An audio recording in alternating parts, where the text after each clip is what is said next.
So now we start our last session for today before the reception and meeting the hearing from the Parliamentary Secretary. So this session is about the way forward, and this is, I would say, preparation for the way forward. We still have tomorrow, but we already talked so much, or there are so many ideas today of the way forward in terms of gaps, opportunities, and challenges that still need to be addressed. And here to speak to us, present some of the proposed action items for us for the way forward will be Irina and Shaida. You've already met Irina, you've already met Shaida, but you have not yet met formally the not head of IDRC. Okay, so this is Arjan. He's could be not yet, but he's here. For the I know. No. Vote of confidence, Arjan. Please take it as a compliment. Thanks very much. I'm going now. So Arjan is the director for IDRC's Inclusive Economies program, where the Center of Excellence for CRVS systems sits and the Maternal and Child Health program sits. He leads a multidisciplinary team that strengthens policy research capacity in developing countries on economic policy, governance, and health systems. He previously led IDRC's program on poverty reduction, employment growth, and gender equality, including the Growth and Economic Opportunities for Women program. Before joining IDRC, Arjan was advisor to UK's DFID in the policy division and in China, India, leading the work on poverty analysis and social protection.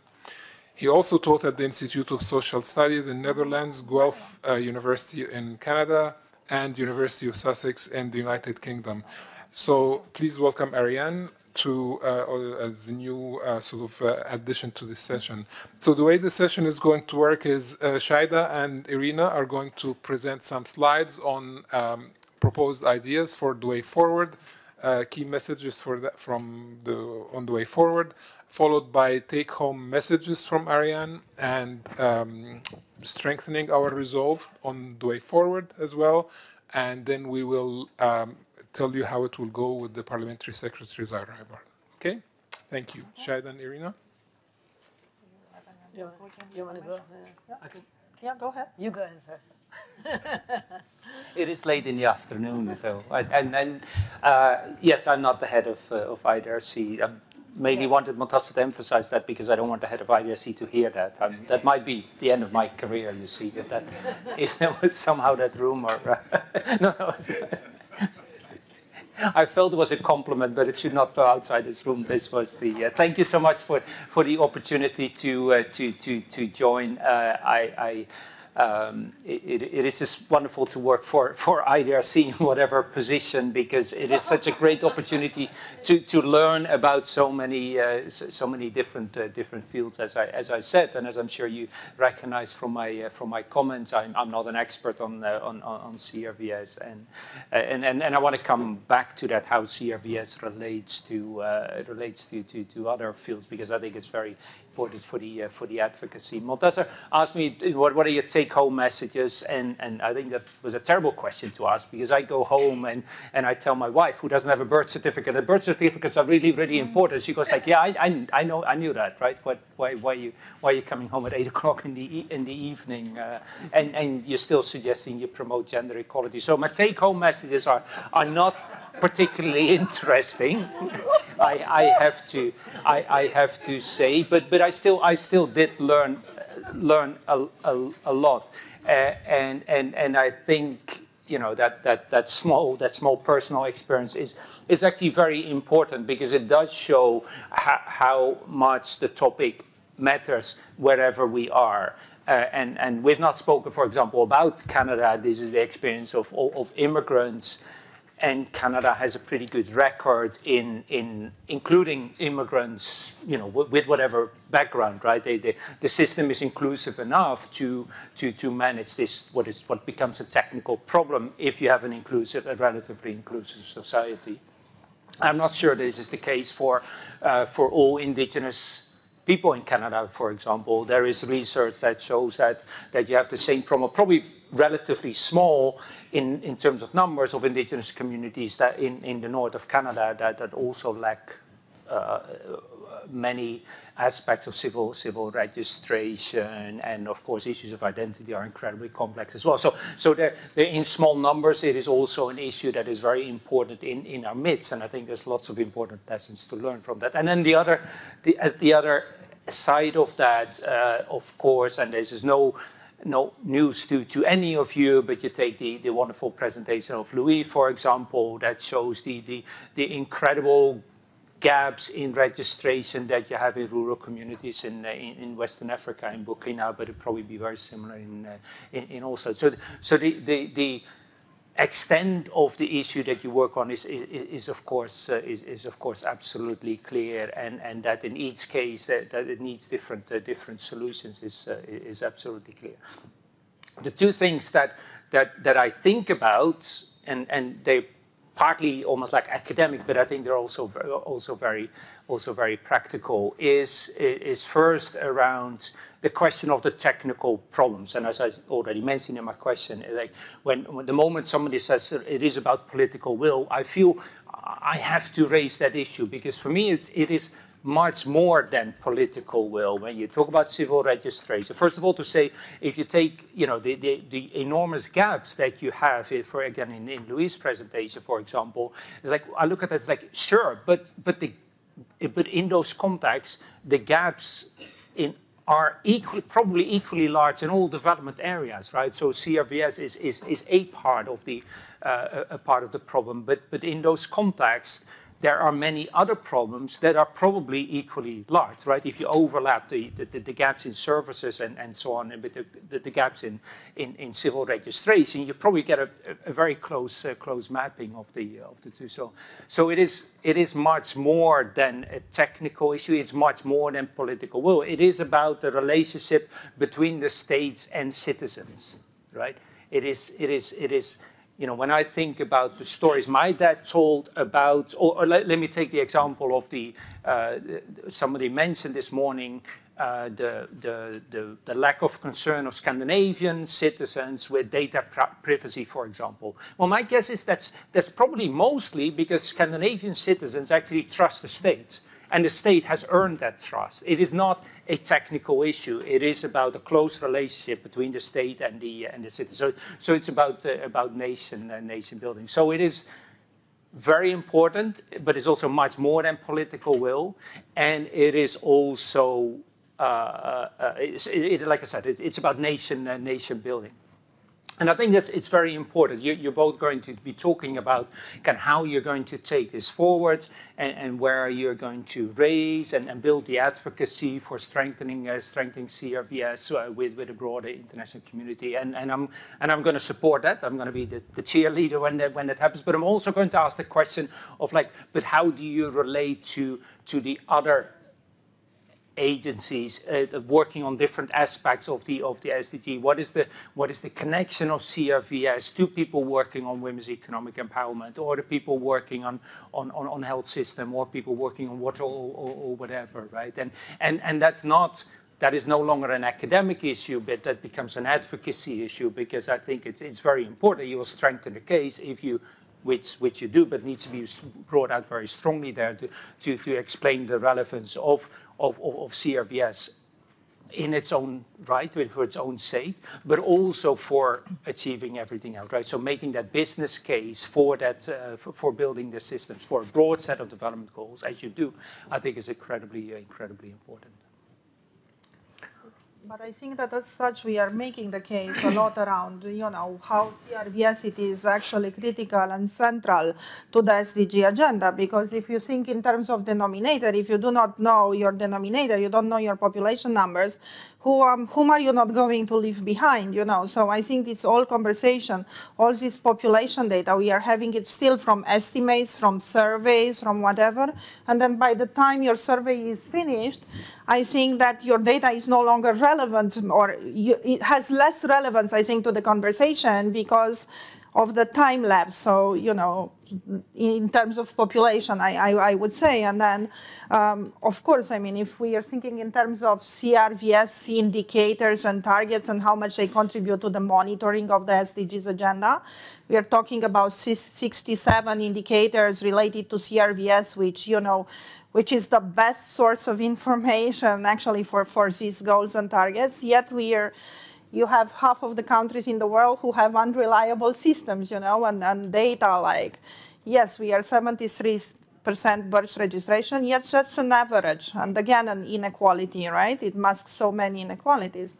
And in terms of death registration, we are 50%. And where are these deaths registered? Mostly, you know, still in the north of the world. And a whole sub-Saharan Africa is unable to produce data on deaths from CV registration systems. And yet I'll be happy to be challenged on that one, you know. So I think that they are really critical in terms of, you know, administrative systems that really build the administration and good governance of the country, and the data which is generated and should be analyzed and used could contribute to proper development planning, and we do hope to build this economic also argument, as a matter of fact, in which way the CV registration systems would be much more cost-effective as investments if we want to bring the conversation forward, as against investing in electoral rolls or, you know, some other survey systems or you know, mortality systems whatsoever, and what they could, you know, give us as a return on our investment, you know. Well, let me, sorry. So let's get to the document that we have. We've been having some rich discussions among you today, and of course in preparing and all the discussions we had with the speakers and the topics to be covered, we sort of, you know, hoping that there would be a set of issues and a set of discussions that we could bring together as actions items for taking forward. We didn't call it commitments because it's, you know, there are large issues. Some of them are difficult to make, you know, very specific commitments, but we have tried to summarize these into key actions, 7 key actions. You have them on your tables, both in French and in English. And so the idea here is that with Irina and myself, we'll try to summarize this for you, and then maybe we could have a little bit of if there is time before the next speech, if there is a little bit of time for some reactions from you on whether we've got this right, what are the things that maybe needs more emphasis, what's missing, and, you know, sort of whether areas has to be much more nuanced. You know, in our writing, we try to, as you can see, we try to make it into a one-pager, two-sided, but, you know, in French is much longer than than it is in English. So if you're okay with this, maybe Irina and I can take you through this. So the first action, Irina, would you like to introduce that? Yes, and you have it actually on the screen, and you all have it in front of you. So I believe you can, you know, read it. But the idea is that we are entering from 2020 to 2030. We are in a decade of action and delivery, and then the focus actually of this decade of action and delivery is on supporting countries in the efforts to improve CRVS systems which are gender inclusive, and to integrate systems.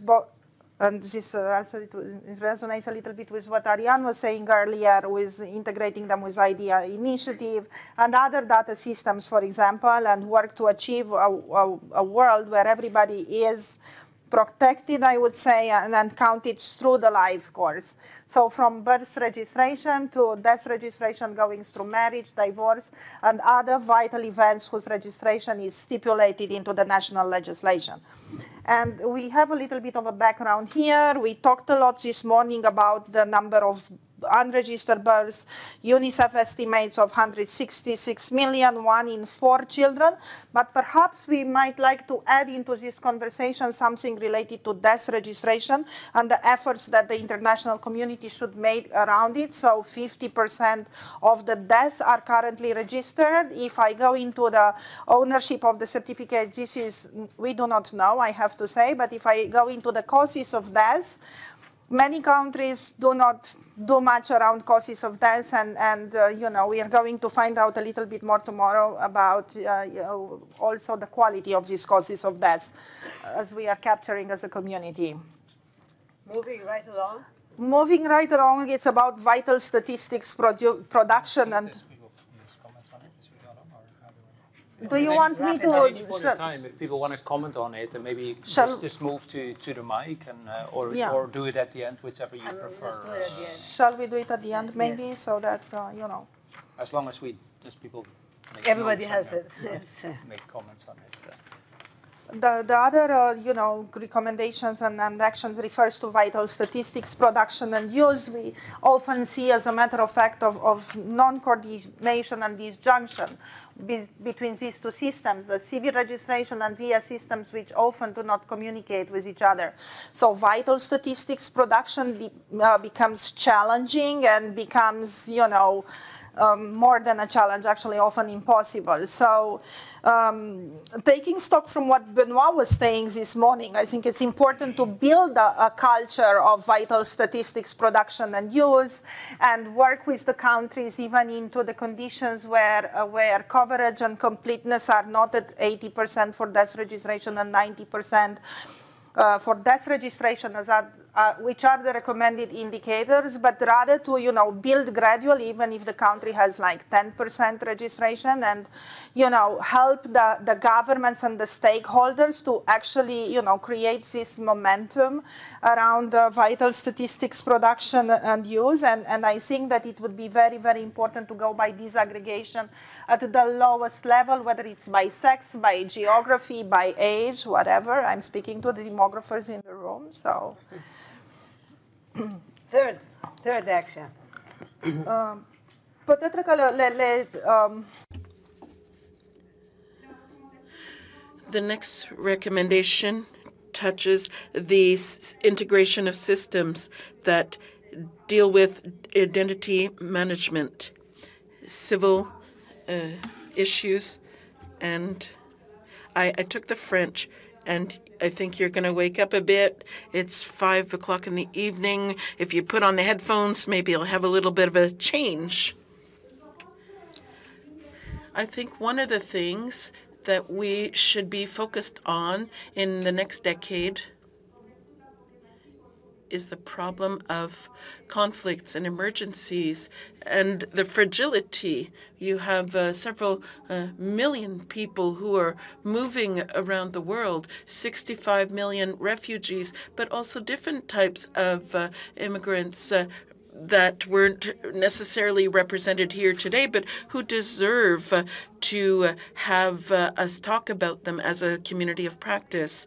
We are also interested in seeing how the system of identity management acts or plays out in risk situations or pressure situations, and what happens when there is a large number of events that have to be recorded, and also work as a community to see what the impact of non-registered people is on their lives, on their futures. The last one that is of interest to me is the efforts to include the registration systems that should be more aware and take into account social norms, environments, etc., and also the legal frameworks in which they work. So they are all working nationally, on a national level. It would be interesting to look as a community of practice at the research that's out there to understand the communities that we're working with, the marginalized people, the poorest, who are living in the farthest reaches, farthest from areas of the world. They don't necessarily have access to WhatsApp or cell phones. And try to understand those people and integrate them into our discussions to develop and strengthen the systems, the CRVS systems that recognize that they're not just systems, but people that have to move around.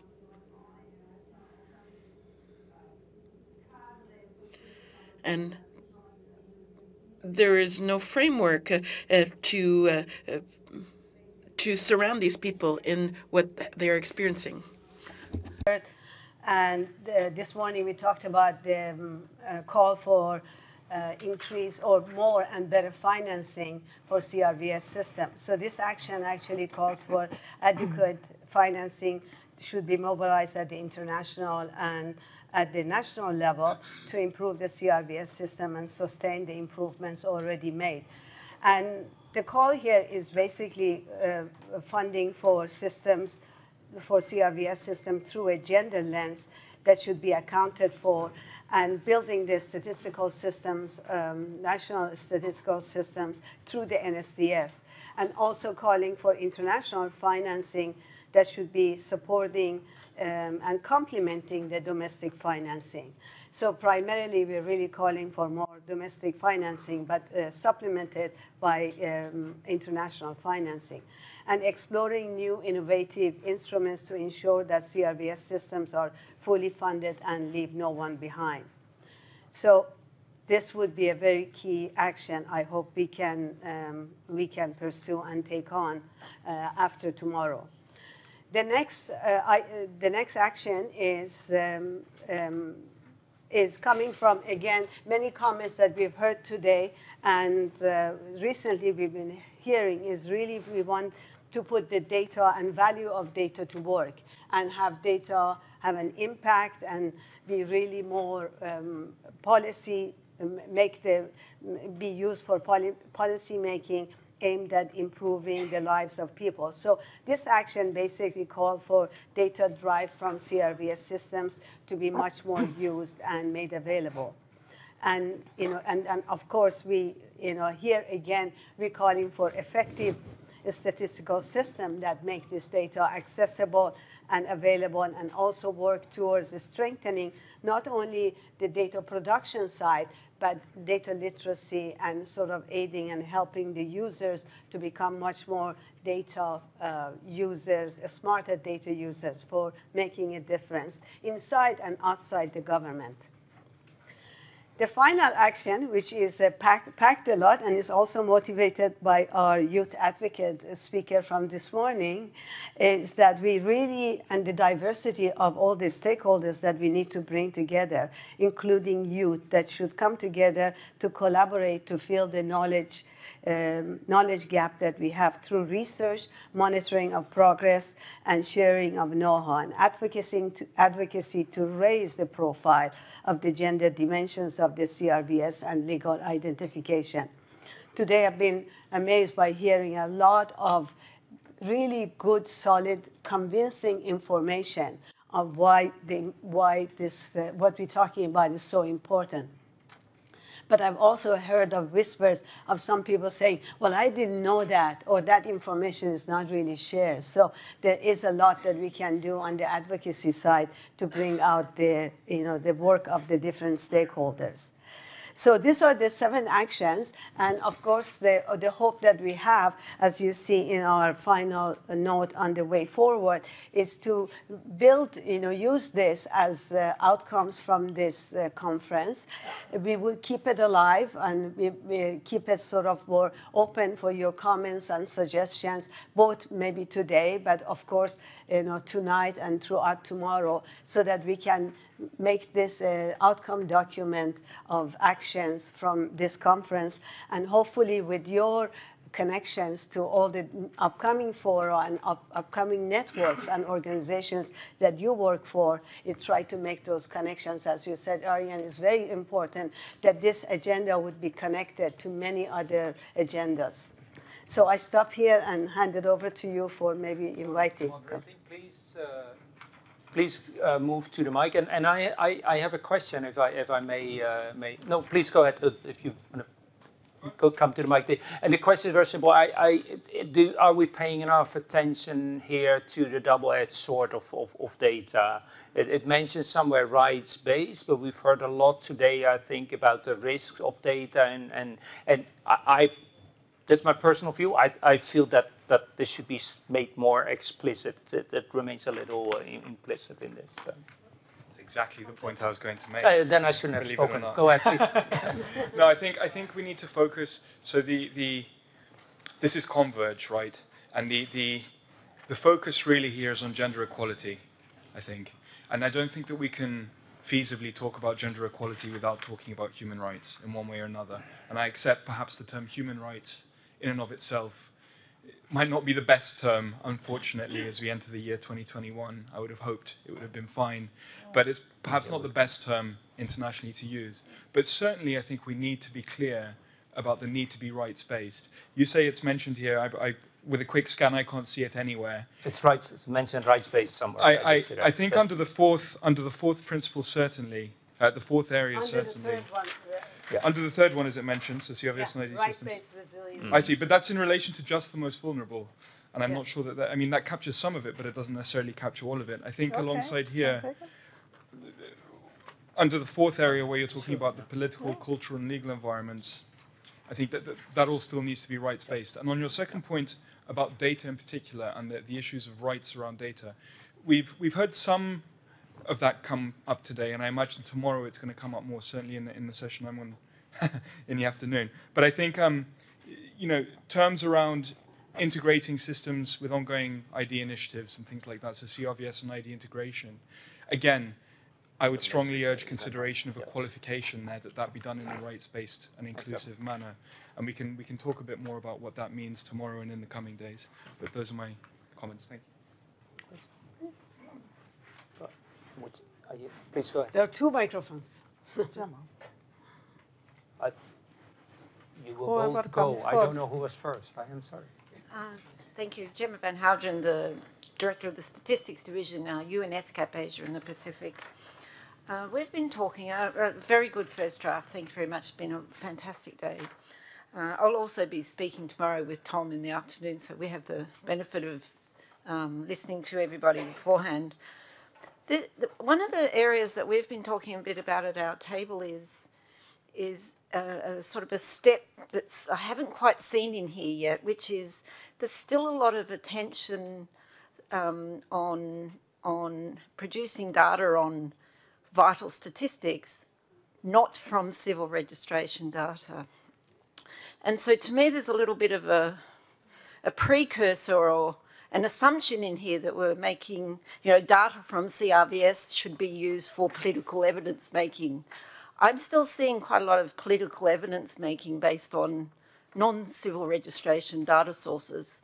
So to me, there's an opportunity here to, coupled with that, is a reminder that actually it's a development agenda. The 2030 Agenda for Sustainable Development is fundamentally a development agenda, not a global reporting agenda.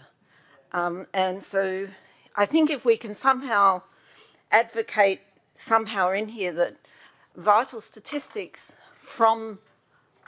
based on civil registrations, or somehow bring out that connection of how do we build the national capacity to have well-functioning civil registration systems that are coordinated with the statistical system, so that the policymakers at the national level as well as regional and global levels are using evidence based on a well-functioning civil registration and vital statistics system. So it would just be good to pull out here a little bit stronger. Thank you.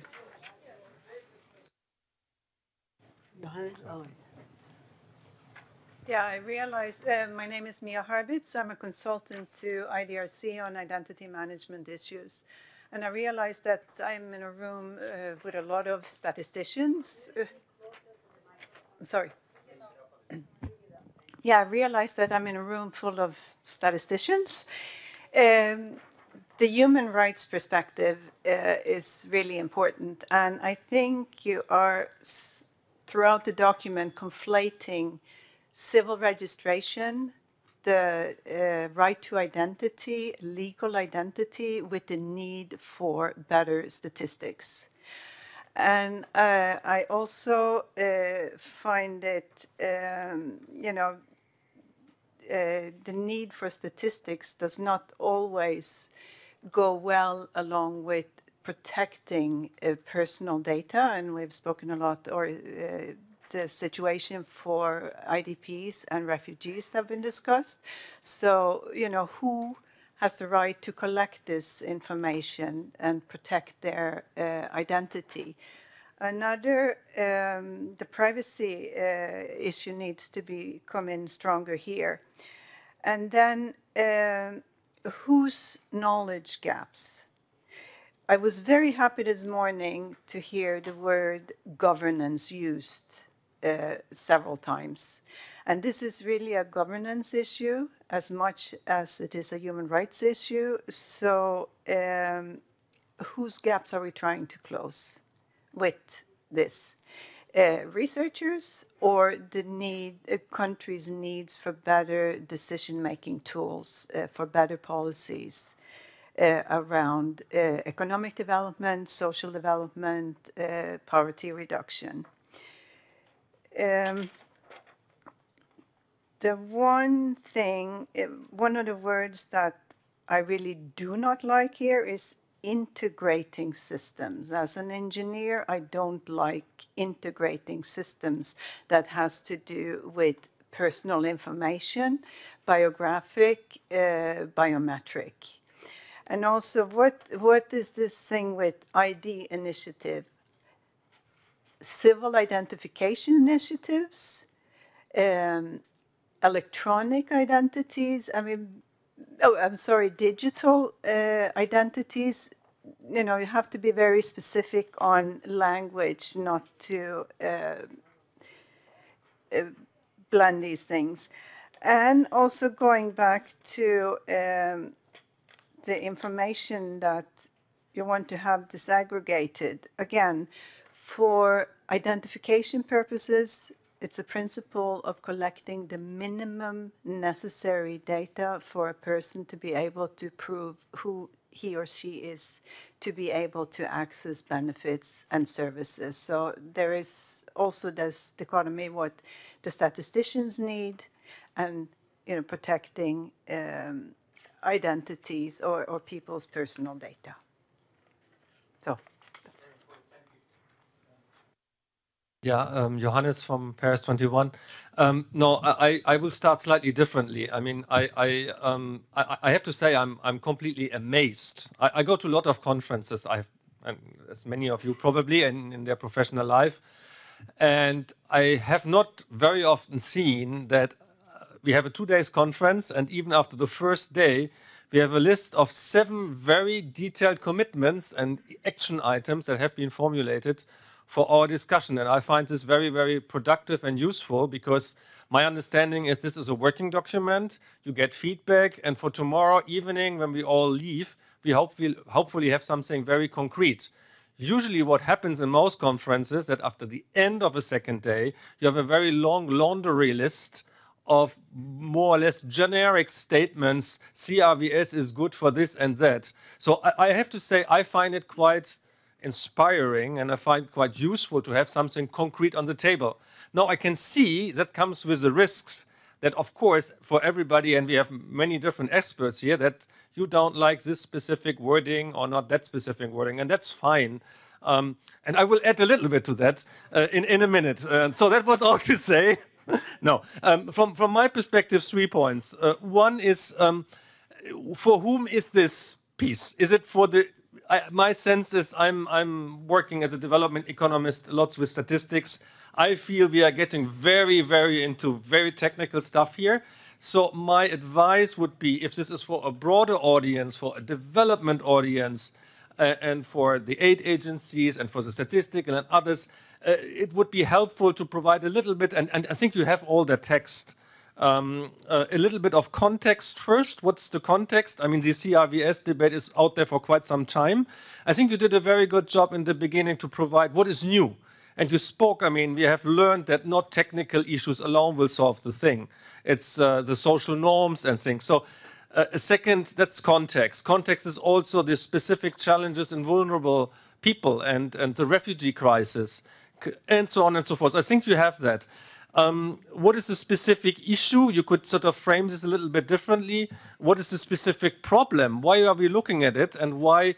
What could be the specific solutions? And here you might think, instead of give a little bit guidance, some of the thinking about financing and partnerships are means to the end, while others are a little bit more related to production of data and use of data, which, by the way, I find very useful. So I think this can be very easily a little bit of writing session. Okay. The other two quick points, more on substance now. What I missed this morning is we have talked a lot about the, and the same debate we had for a long time in the gender equality debate about the intrinsic value about the CRVS and about mainstreaming and looking at gender. Sorry, not the intrinsic, yeah, the intrinsic value, but in terms of what is the benefit. I mean, there are some benefits, clearly benefits beyond the human rights aspect. I think there are some clearly benefits of counting those people. I mean, for statistics, for policy making, that can even be measured in monetary terms, which you eventually want to think about. And maybe that's something also for the research agenda to look into. I'm pretty sure about that. And the last point I wanted to make, and this echoes what Arjan was saying early on, I believe this morning, the link to governance and the cool question of governance and system strengthening. I think we haven't teased out enough that it takes time to build systems, and donors these days, they look very much for short-term results linked to their theory of change and measurement and measuring and evaluation frameworks. So investing in these CRVS systems will take time. It will maybe not yield imminent measurable results. So that's something you also may want to reflect. Thank you. Okay, I know you have lots to comment on, but I suggest we just continue with those comments. I think they're extremely helpful, and we'll come. This is for hearing. Right, to hear the comments. So we will have a hard stop. We don't know when it is because we're waiting for the Parliamentary Secretary. So please add your comments freely and quickly. Quickly, okay. Well, because the Parliamentary Secretary. Thank you. Hello again, my name is Jenna from the Global Partnership for Sustainable Development Data. Many of my comments follow on quite nicely from Johannes's. I wanted to congratulate you, as Johannes did, on the initiative to put down concretely what are those action points. And I wanted to share a comment that's similar to his about audience. But I wanted to offer a sort of thought from an advocacy perspective. Why have action areas and why have a call to action? And the value, it struck me, was described in the earlier panel on social norms about the signaling effect within a community. Who's your reference group in terms of policymakers? So at a policymaker level, if enough people see that enough people are doing it, more people are going to do it. As we heard in the earlier session on the female genital mutilation. And in fact, the same is true at a regional and international policy level when it comes to committing, financing, committing to new ways of doing business, committing to thinking about things that you've always done in different ways. And I think that really applies here because what you're trying to do, right, is to identify areas of collective action where we should be prioritizing our activities. So I encourage you to think about what are those things you want people to do collectively, and who do you really want to convince? What is that sort of reference group in thinking about these things? My other more substantive point, I think, has been very well made on the human rights-based element and the kind of positives and negatives in terms of use of data. We see that a lot in the Global Partnership for Sustainable Development Data. There tends to be like a technology optimism or techno-optimism. The same issue here. Improve the system, everything's going to be better. But in fact, it's the improve the system and it's actually going to really adversely affect some people. And so that needs to come in. And lastly, the governance and systems point is, I think, very important. So the one thing that I'm missing a little bit here, Mia helpfully pointed out maybe some conflation around, you know, the system, the data, what are we talking about? I think there's an important point to be made about the way in which parts of government do or don't work together effectively to make civil registration systems work, but then also to use registration and the data that comes from it for various policy-making purposes. And what are the action points across government and what's needed across government and governance to make that work really well? So thank you very much. Yes. Please, Just sorry. a very, very brief suggestion and comment. On the part that CRVS and ID systems should be adapted to the needs of the most vulnerable populations, such as those in conflict and emergencies, or countries at high risk for natural disasters, I would suggest that we also include the routine cases of vulnerability and not just focus on the people in emergencies and high risk. For example, the illiterate populations, the people with disabilities, and the people who doesn't speak the language, the official language of the states, or the local communities, because these are less visible.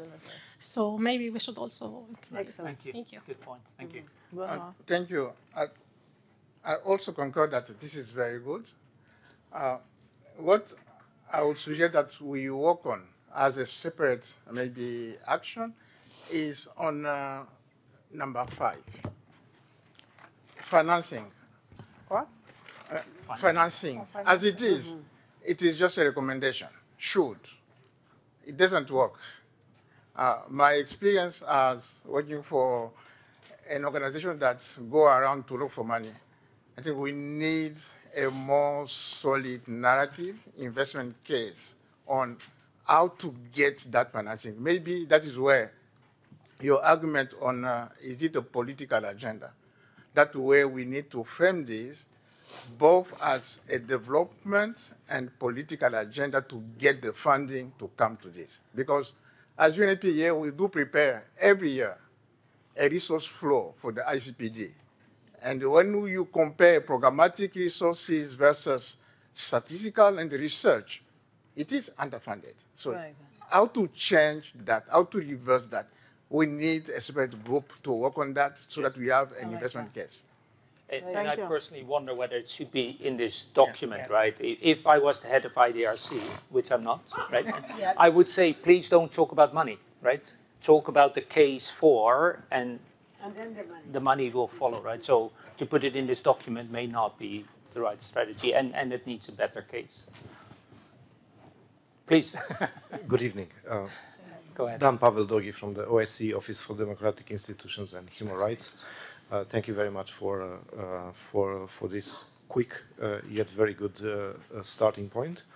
I have a number of small suggestions, including for some possible alternative with regard to the wording used.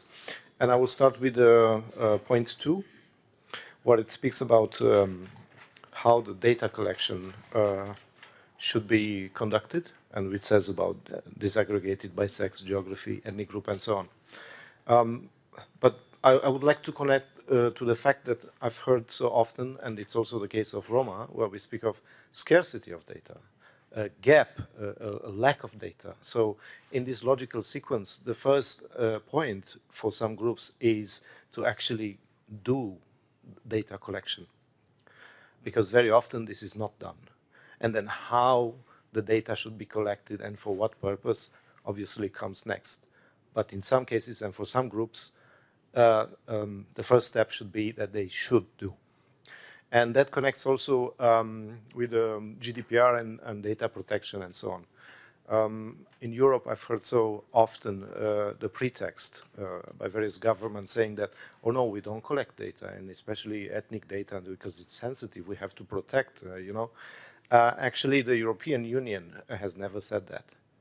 They always said, you must, but while you are doing, you have to make sure that you institute and put in place the proper safeguarding so that the data is protected, but you must gather data because it should be the basis to inform your policy making, which is then connecting to your point 6, which is very good.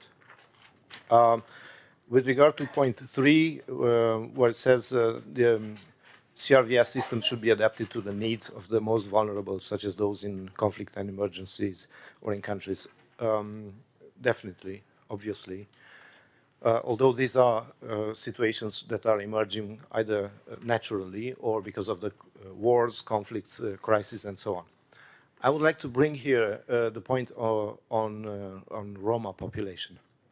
And that connects also with a provision within the OSCE Action Plan on Roma and Sinti, which says that states have a duty where Roma communities have lived de facto for decades in informal settlements, they have a duty to actually legalize those settlements and therefore ensure the prerequisites for people to be properly registered and have access to rights. And therefore, a wording can inform about the need to reform and adapt laws that allow for registration of such communities and people who are living in a limbo for decades. Point 4, efforts to improve CRVS systems should consider the political, cultural, and legal environments in which they exist. I would add something about, and also about any existing sensitivities connected to data collection and data protection. And that's the case also for Roma, because they are very reluctant knowing that the data was used against them. Point 6, very importantly, the data should be used to inform the policy-making processes, and then you say also for analysis and used to draw insights. I would suggest actually here a little bit of a different wording, which is connected to international standards, commitments, and duties of the governments. They have a duty to periodically and regularly review. I would say review progress, and based on the assessment and the outcomes of such reviewing processes, they have also a duty to make the necessary adjustments. Thank you. Yes. Thank you very And much. one last point. I'm very happy that I had the opportunity to introduce the plight of Roma in this forum, a global forum. And I would really hope that the situation of Roma population will feature from now on as part of the discussion, debates, and also the strategies from now on. Thank you very much. Thank you. Sir. Thank you. My name is Arjan. I'm from United Nations Statistics Division and the Chief of Demographic Statistics there, and also part of the Technical Secretariat of the UN Legal Identity Agenda. Thank you very much for giving us the opportunity to comment on those very important topics on the first day. Yet there will be a second day as well, so there will be a need to adjust accordingly the action plans as presented here. We had the opportunity to mention the UN Legal Identity Agenda several times this morning, and I would just like to preempt tomorrow's presentation about it, about the holistic approach to civil registration, vital statistics, and identity management that has been enacted last year at the initiative of the Deputy Secretary General of the United Nations. This approach actually merges the civil registration, vital statistics, and identity management in a holistic, interoperable mechanism that should ensure universal registration of vital events, should ensure comprehensive and regular vital statistics, and legal identity for all from birth to death. In order to take the advantage of this holistic approach and the interoperability between it, that needs to be somehow reflected in the way that this conference is approaching the new model that has been put together by the United Nations in order to provide an advice to countries not to use a silo approach, developing only one component of these three issues, but to approach it in a simultaneous manner in order to ensure that the goals of putting together a perpetual mechanism for registration, generating vital statistics and identity management is really firmly enshrined in the management and the governance of each country. So this is one point that we will report on tomorrow. The second point is that throughout the document, we do not see a kind of a push that all of these initiatives and all of this implementation has to be owned by the countries. And the commitment from the countries to build those systems, of course with international support, has to be in the forefront of the messages that we are trying to convey. This is for their citizens, this is for their government, this is for their governance. And therefore, there must be a commitment from them as well. And that would be nice to be reflected here. Thank you. Thank you. Sorry, we're keeping everyone so late. I'll be quick. I have 3 suggestions. And of course, thank you for this amazing opportunity. The first is, and all of my problems are in the first two or three paragraphs. In the first case, I have to agree with someone who said, what is the ongoing ID initiatives? I mean, we sort of know what it refers to, but I think I would avoid the language. I think it would be more useful if you embedded this in the larger discussion of building a population data system. So you could have a line like recognizing it as a pillar of a more comprehensive population data system, and it's nowhere here to distinguish it from census. Nowhere here do you mention the timeliness, the importance of a registry system that gives governments annual information about mass movements, clustering of people, et cetera, et cetera. So I think if you put it embedded in the system, you then, with one sentence, you can quickly make the distinction between CRVS and the other systems, and that would be helpful. The second one, I didn't understand, quite frankly, how by disaggregating vital statistics you find the uncounted people. The sentence just doesn't make sense to me. I mean, if you have grossly incomplete data, you can disaggregate it, but you're really not going to know how incomplete it is. So I think right there, the spirit of what's behind there is perfect, but what it needs to say is something about the comparing. And if you've mentioned the data system in the first paragraph, in the second one, you can talk about the potential to cross-validate, compare. None of them is the gold standard, but the fact that you can then compare and integrate between census and survey and CRVS allows you to see who is left behind and allows you to see then all these points that are more relevant here. And the last one is I just definitely want to endorse those who have suggested you need a legal action point, and I would make it the third, so it comes up pretty early. Something like, assured data governance, a legal action, development, implementation, access, privacy, etc. Thank you very much. Thank you so much. Thank you so much. Very good. Please. Thank you very much. I appreciate that this document was already made today. I have actually more general comments. This document is supposed to provide key actions, and I want to focus on action. In my mind, this document is supposed to catch attention and should have clear areas of action. As the document is presented here, in my mind, we understand and we agree on all of them. But if we say key actions, I would like to see something like coordination. So how do we actually do the coordination? Financing, how should we approach it? And on financing, I would propose we have a very clear push for domestic financing. I think our statement will be, first, domestic financing, and the international community should support that. Furthermore, I really want to emphasize the role of the youth and civil society, because my experience on the ground is it's when they say these things, governments listen. They have a way of presenting what needs to be done, which makes government listen. And also, I have a thought where maybe, again, the document should really talk clearly to the international community. What do we want the international community to do? Countries, yes. What do we want countries to do? CSOs and the youth. And I think we should also include academics. Thank you very much. The academia. Thank you very much. Good, thank you. Thank you. Hi, I'm Kendra Gregson from UNICEF South Asia. Just a couple of points, and I want to come back to what was said at the beginning on the human rights-based approach and link that to privacy. And I think there's some places in here where we're forgetting who owns that data, because the data is owned by the individual themselves who were they were born. That's their data, and it's not the government.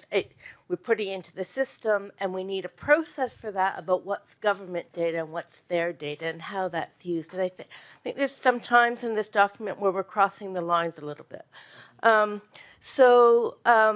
For example, on the second recommendation, and we're talking about all this data that's going to be collected, well, there's a risk if you're going to be collecting all that data through the civil registration process that you're not going to register because you're at risk. I was in the Balkans during the wars, and that certainly happened in the area that I was, and I'm sure I know a few people here who were there at that time. So is that really, you want the data, but really, could that jeopardize people actually being able to realize their right to being registered at birth? And the misuse of that. I think that also connects also with number 6, an informed consent. So there needs to be an informed consent to be able to have and to be able to respect that privacy and what that flow of information is. So that, I think privacy needs to come out a little bit more here. The other one, and it picks up a little bit on Surgeon's point, we talk a lot about the ID. We're missing the legal identity discussion and exactly what does that mean, distinct from what does ID mean. In South Asia, and I'm conscious Gemma should probably be talking about this, not me, but in South Asia there is a civil registrars group. There's also a regional steering group for the Asia-Pacific Plan of Action. And both of those groups have clearly stated that there is a relationship between the civil identification system, which I think is what we're talking about when we're talking about ID, and civil registration, but not about a connection, right? Because that suggests that it's, or an integration, not about an integration. There is a relationship, and that may appear in different ways in different countries, but it's not really pushing that integration. And there's a lot of issues around privacy that are backing that up. So I think we need to rethink how we're working on that. My final one is a little bit broader, and it's more about what we were talking about the ownership, again, because the individual who owns it and the government who owns the system. And sometimes I think it's, well, okay, I'm from UNICEF, so written like a development agency to someone, right? And, I think, is it really, the international financing? Is it really about trying to figure out what that value added is of the civil registry to have it financed? So I think that's a different tone and approach. Thanks. Thank you so much. Thank you. I'll try to keep it really brief. Just echoing everyone's compliments on the excellent work that's been done already. Keeping in mind that this is gender equality is a focus of this conference, I would suggest to make some more explicit language, explicit to gender throughout the document. I think that in this really useful background information up top, it could be great to have just a sentence or two related to the gender gap and why, whether it's illiteracy, different things that we've talked about. Under 1, I would suggest after the legal identity at the end of the first part to include without discrimination. And under that background information or the further information under recommendation number 1, I would make an explicit reference to gender equal access to civil documents. And I would also obviously advocate for a reference to gender discrimination and nationality laws in the 25 countries with conferral to children and how that impacts access to birth registration. Under 3, I wonder whether there might be a place in there that has some more explicit reference to the right to nationality in terms of legal identity or linking those. Under 4, I would suggest to include under where it says eliminating all forms of discrimination, I would suggest to say there like explicitly including gender-based discrimination. And under 6, again, when we're talking about in that detailed information below the action point, in terms of using the information that should be analyzed and used to draw insights, I would suggest to say including as related to advancing gender equality. So just to kind of draw those out. Thank you so much. Maybe we will continue the discussion tomorrow, but as the Parliamentary Secretary now arrived, I suggest that we keep the rest of the discussion. Are you sure? Okay, please go ahead. Okay, Thank no, you. it's just to build on what others have said. I mean, I look at this document and I think it's an excellent start. I'm glad it's a living document.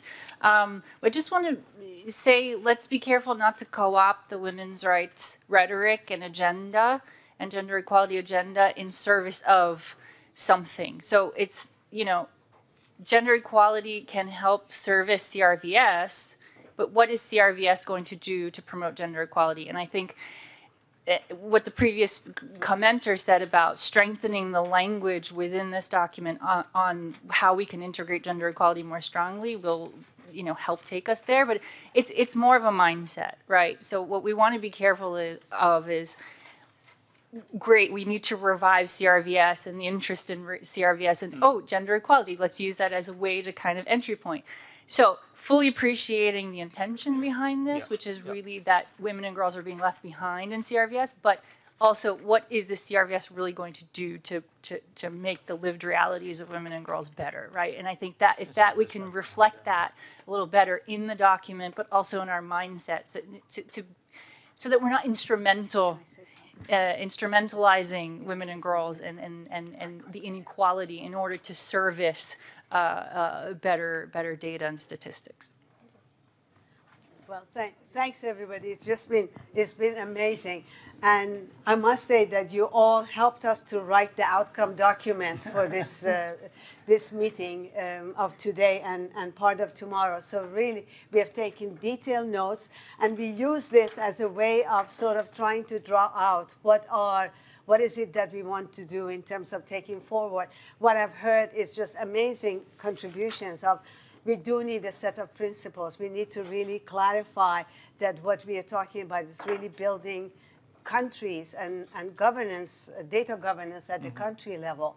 And then, of course, CRVS in helping the gender equality, and then, of course, using gender equality to strengthen the CRVS.